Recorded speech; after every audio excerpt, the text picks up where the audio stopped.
Dave, you know, most people think of stroke and heart disease as something that just happens to older people, but we're seeing that's certainly not always the case. One young North Georgia woman is living proof heart disease doesn't discriminate.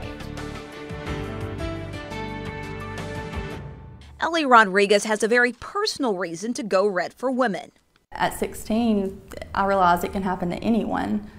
Doesn't discriminate at all. 8 years ago, Ellie went out to celebrate a friend's birthday. Everything seemed fine. She came home and about 4 hours later started to feel dizzy, and it seemed like everything was moving. Ellie says she went to her mom's room and laid down, but woke up 5 hours later and they knew something was wrong. I was still mumbling my words, so right away she took me to the ER.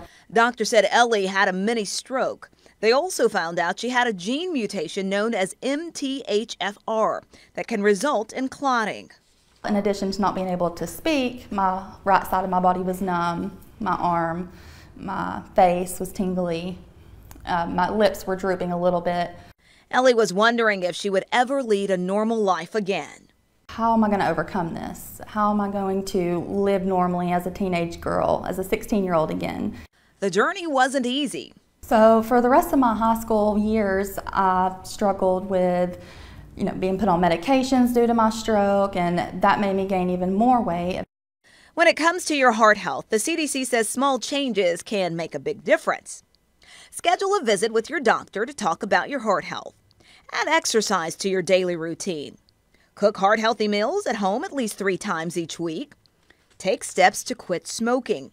And take your medication as prescribed.